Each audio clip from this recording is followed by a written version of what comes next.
So there's one more thing I wanted to talk about with the Story of Seasons Friends of Mineral Town remake coming down the pipeline, and that's 5 things I really do hope they either include from the original or add to the game from the original and so forth. This will be a video going down my top 5 things, of course, so let's get on with it. The first thing I really do hope they keep from the original Friends of Mineral Town are the TV shows. Like, those TV shows that show up are actually really fun to watch. Like, not like the Weather Channel, or the Shopping Channel, or the Farming Channel, which, you know, they provide their own useful tips, but I mean like the actual entertainment channels. I really did love the spoofs of Japanese TV shows in the game that you can watch on the TVs, whether that be in the irregular house or the townhouse. I always thought those shows were very funny to watch, and honestly, they're the reasons why I was able to play through Friends of Mineral Town for so long, because there's enough in each episode every day on the entertainment network where you can keep playing, I think, in-game for about 5 or so years before the TV show starts repeating. But heaven forbid you miss an episode, and if you do, you gotta wait the entire rotation for it to come back to find out what you missed in that week's episode. But I really do hope those shows do come back, because they added a lot of flavor and personality, and just, you know, were an awesome way to start my day in Friends of Mineral Town. My favorite one was probably either this weird one where these kids were going on a field trip and one of their friends forgot to bring a snack with them, so they had to go out and find different ways to help their friend get a snack, because he brought money with him when their field trip really didn't have any place to buy snacks from. And the other one was probably, I think it's when a boyfriend and a girlfriend switch bodies in an accident and they have to go through each other's school life until they can figure out what in the world happened. Those are the 2 I can remember off the top of my head, but I know there were a few others, and they were always a treat to read through. So what I really do hope is kept in this from the original one more than anything are rival events. The Bokujo series hasn't had rival events in it for quite some time, and that's really a disappointment, because yes, I know some people don't like losing their potential lover to a random event, but I feel like they do add a lot of flavor and replayability, or continued play, versus not having them, because, you know, once I got married, or at least I got to the point where the rival could no longer continue to woo over the person, I enjoyed, you know, trying to match everyone up, because it added a lot more personality to Mineral Town. Because how it worked in the GBA version is, once you got your heart, the girl or guy's heart above the heart level for the rival, they could no longer trigger events. So say if you're on your blue heart event, but the rival's only on their purple, well, now that you have the blue heart, they can no longer, you know, progress that relationship any further, which I think is a good, you know, safety measure. And then, of course, what you can do is get everyone up to the red heart, so you can watch all of their heart events, and then you can, once you get married, I believe that number is reset back to 0, and then the rival events can continue. I really hope that's brought back, because rival events, again, add more characters to to Mineral Town as a whole, and also it adds a lot more incentive to befriend a lot of people around Mineral Town, because if you become good friends with the people who are getting married, of course you get invited to their wedding, and it's just a lot of fun to see and do. Now this next one is something I'm not entirely sure how they're going to incorporate. I want to see a return of the GBA and GameCube connectivity rewards. In the original Friends of Mineral Town and A Wonderful Life on the GameCube, you had the ability to connect the 2 games together via the GBA connector cable, and by doing that, you would get special items in their respective games. I believe in A Wonderful Life, you would just get you get new records to buy from Van's store, and then in Friends of Mineral Town, I forgot the salesman's name, but he would allow you to buy certain seeds, different items from around your house, and whatnot. Oh yeah, so it was one. He would come to Mineral Town and sell you special items if you connected the 2 games together. In Mineral Town, also, if you connected the 2 games together a certain amount of times, you would end up getting a special gift from the Harvest Goddess. You would get the fabled beach house, which was really cool.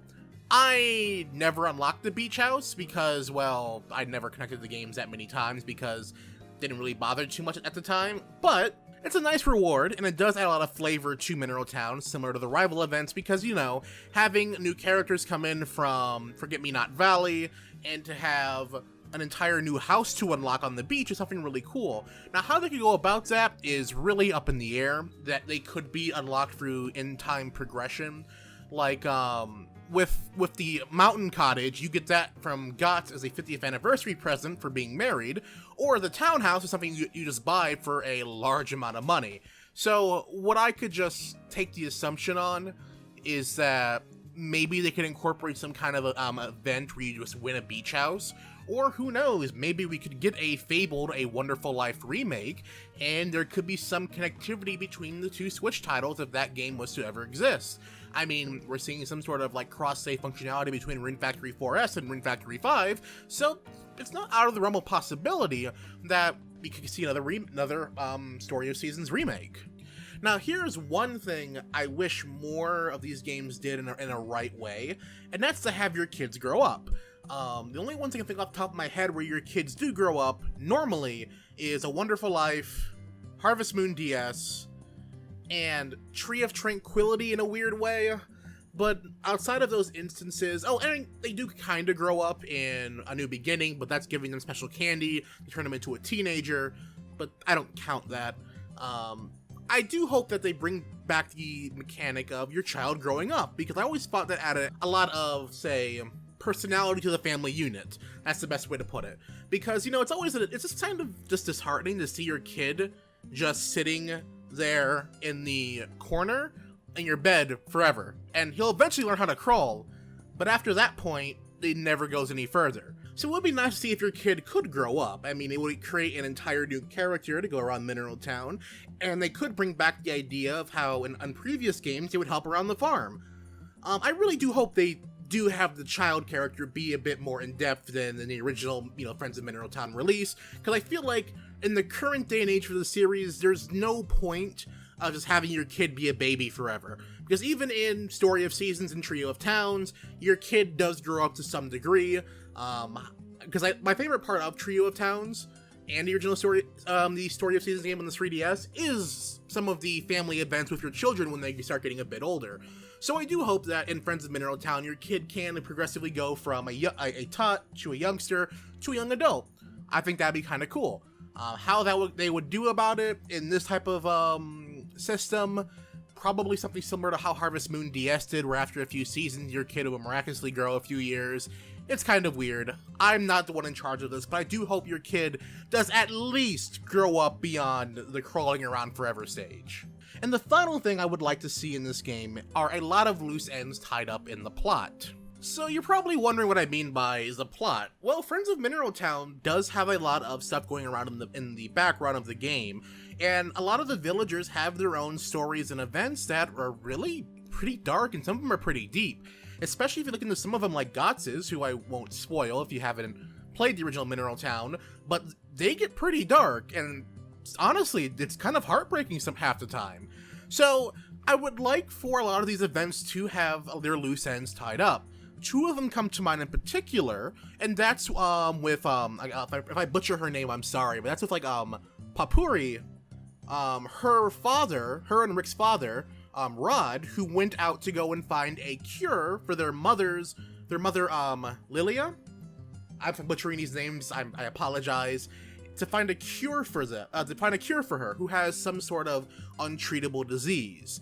The only thing we are aware of is that he sends letters home every now and again on his progress reports on finding a cure for the disease, and it's kind of heartbreaking to know that he never comes back in the main game. It's like, I think it's alluded to he may, but in your entire time playing through it, you can go all the way up to year 50 and beyond, he never comes back. I would really like to see that type of plotline to have some sort of closure. Or if they really want to go dark, have Lilia die. Now, I don't want that, but the Bokujo series is not beyond having these kind of themes and events in them. So I would like to see that plotline carried through to its end, where, hopefully Rod does come back with the cure and becomes a villager in Mineral Town. Same thing with Duke and Mana. I hate when it comes to these names off the top of my head. Their daughter Asia, who, well, more or less left Mineral Town for the even bigger city life in wherever she went to. I believe she occasionally writes home, but that's about it. She gets about 2 events, and it's never really resolved. Well, she doesn't get events, her parents get events. So it's something I would like to see expanded on, to see maybe if she does come back to Mineral Town after a certain amount of time, maybe she could even be the secret bachelorette, or she just could be a random person, who knows? Because in the original Mineral Town release, she says she has a boyfriend, but hey, who knows, she could end up moving back to Mineral Town, and you become her boyfriend. Who knows in that regard? But yeah, that's pretty much it. Oh, well, on that part about Asia, maybe they could have that type of dynamic where the secret bachelor character is her potential boyfriend, and you can have the option of stealing one of the 2 from each other. That'd be kind of ironic. But yeah, that's about it. Those are the 5 things I would really like to see either brought back or incorporated into the Friends of Mineral Town remake. What are you guys' thoughts about this down in the comment section below? I'd love to hear your thoughts on this, or things you would like to see brought in from the original, or maybe things from other Story of Seasons games that were that you enjoyed brought into this game. I would love to hear from you. Also, if you're finding out my channel for the first time through this video, hey, be sure to subscribe for future reviews, commentaries, let's plays, and more, and a special Bokujo project I have in the pipeline that may or may not come to fruition. We'll see if that actually works or not, but keep an eye out for that. Also, I'd like to thank all of my patrons on Patreon and all my YouTube members for making today's video possible. And as always, everyone, thanks for watching.